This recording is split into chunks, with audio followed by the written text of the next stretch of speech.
Now, are you tired of complaining about high electricity bills? Well, one family in Laguna is using a do-it-yourself solar-powered battery bank to address that problem. Para bigyan ng mukha ang balita, Mobile Journal, Evan Tarinque.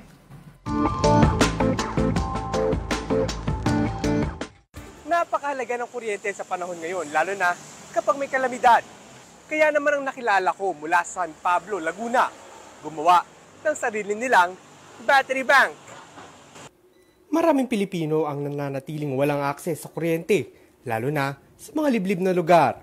Ang solusyon dito ni Jessie Abarquez, isang DIY battery bank. Sinacharge ito gamit ang solar energy. 100,000 pesos ang pinuhunan niya para sa solar panels at battery noong 2020. Simula noon, 4 na taon na silang hindi nagbabayad ng kuryente at nakagawa pa sila ng DIY battery station na konektado sa buong bahay nila.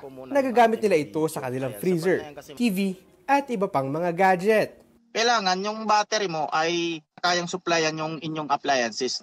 Mas magandang yung susubra pa yung capacity kaysa magkulang. Kapag kulang ang araw para ma-charge gamit ang solar energy, maaaring i-plug ang system sa 220-volt outlet bilang alternatibong paraan ng pag-charge. Mayroon ding mas maliit na bersyon ng DIY battery bank na may kapasidad na 90,000 mAh. Sapat na para mag-charge ng electronic devices at tumagal ng ilang araw.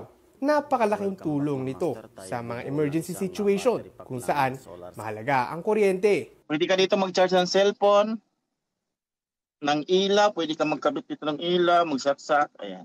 Ginagamit namin dito pagka yung solar setup namin ay nalulubat siya. Ito yung pinaka-backup ko rin.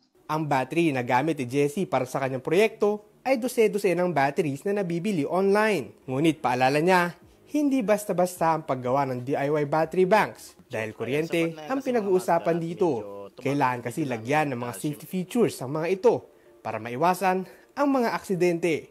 Meron naman yung mga protection device katulad ng BMS, active balancer. Kailangan mayroon talagang mga safety device para yung mga DIY mo ay safe.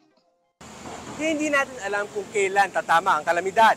Pero gaya ni Kuya Jessie, better ang always ready. Mobile Journal, Evan Tarinque po, hatid ang muka ng balita.